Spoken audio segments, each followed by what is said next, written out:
नाडा की press conference थी।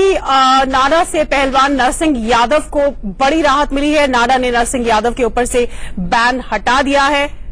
Doping test में फेल हो गए थे नरसिंह यादव और उसके बाद उन पर बैन लग गया था कि वो रियो ओलंपिक्स में नहीं हिस्सा ले सकते। लेकिन नाडा का अब कहना है कि नरसिंह का दोष नहीं, उनके ड्रिंक में मिलावट हुई थी, जिस बात की आशंका बार बार नरसिंह यादव जता रहे थे कि उनके साथ किसी तरह की ये साजिश है, उसी बात की पुष्टि की नाडा ने। और नाडा ने कहा कि नरसिंह यादव का कोई दोष नहीं है, उनके ड्रिंक में मिलावट की गई थी और इसलिए उनके ऊपर से ये बैन हम हटा रहे। डोपिंग टेस्ट में फेल हो गए थे रेसलर नरसिंह यादव। एक अच्छा खासा बवाल खड़ा हो गया था। नरसिंह यादव ने बार बार आशंका जताई थी कि उनके खिलाफ ये साजिश है।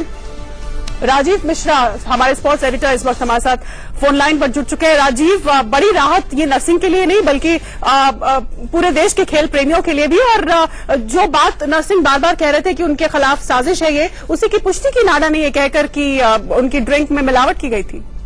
देखिए, राहत की बात निश्चित रूप से आंचल, क्योंकि उनका करियर कहां पे लग सकता था। अगर नाडा उनको आरोपी घोषित करता है तो मिनिमम उनपे 2 साल का बैन लग सकता था, जिसकी वजह से उनका इंटरनेशनल करियर खराब हो सकता था। लेकिन अब राहत मिली है, नाडा ने राहत दी है। लेकिन ये देखना बहुत दिलचस्प होगा कि जब वाडा के पास ये रिपोर्ट जाती है वो किस तरह से रिएक्ट करती है, क्योंकि जो सॉल्ट होता है माचल, वो बॉडी में एटलीस्ट 30 to 40 डेज रहता है, यानी कि ओलंपिक गेम तक वो सॉल्ट नरसिंह की बॉडी में होगा। और ऐसे में वाडा परमिशन देता है उनको टूर्नामेंट में पार्टिसिपेट करने के लिए।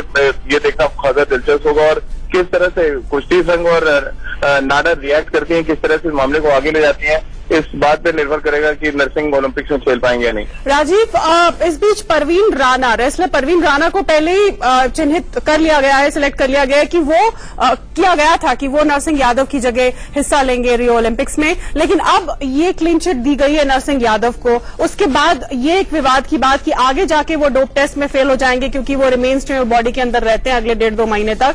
तो इस विवाद से उलझना और इसको सुलझाना काफी मुश्किल हो सकता है रेसलिंग फेडरेशन के लिए और देश के लिए। जी बिल्कुल, बहुत मुश्किल है। इसीलिए देखिए, नाम पहले ही कुश्ती संघ ने घोषित इसी बात को लेकर किया है, क्योंकि उनको पता है कि एटलीस्ट 30 to 40 डेज अगर वो सॉल्ट आपकी बॉडी में है तो फिर आप किसी भी इंटरनेशनल टूर्नामेंट में पार्टिसिपेट नहीं कर सकते जब तक वाडा आपको परमिशन नहीं देता है। तो ये बात जहन में थी कुश्ती संघ के भी, और खुद नरसिंह भी ये बात जानते हैं कि ओलंपिक्स के लिए कम से कम उनकी दावेदारी जो है वो बहुत ही मुश्किल हो गई है। इस वजह से जो उनको रियायत मिली है, जो छूट मिली है, मुझे लग रहा है उससे वो काफी। राजीव, आप हमारे साथ बने रहिए, हम अपने दर्शकों को ये तस्वीरें दिखा दें। ये नाडा के बाहर से नेशनल एंटी डोपिंग एजेंसी है नाडा, जिसके बाहर की ये तस्वीरें।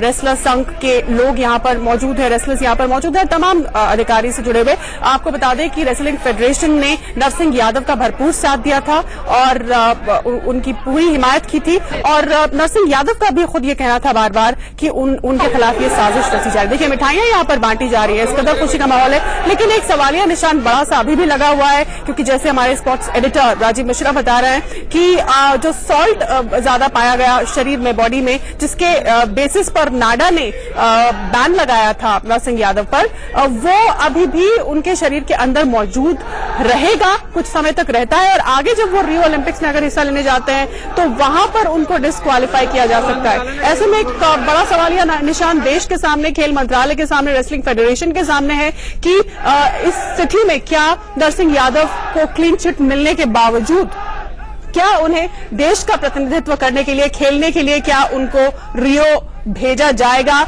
या परवीन राणा, जिसे इस सब कंट्रोवर्सी के चलते जिन्हें चुना गया था कि परवीन राणा अब नेतृत्व करेंगे, वो जाएंगे, वो रेसलिंग में हिस्सा लेंगे रियो ओलंपिक्स में, क्या उन्हीं के नाम के साथ आगे बढ़ा जाता है, या फिर नरसिंह यादव को ये क्लीन चिट मिलने के बाद उन्हें रियो ओलंपिक्स में भेजा जाता है, जो कि जिस पर एक बड़ा सा सवालिया निशान फिलहाल लगा हुआ है।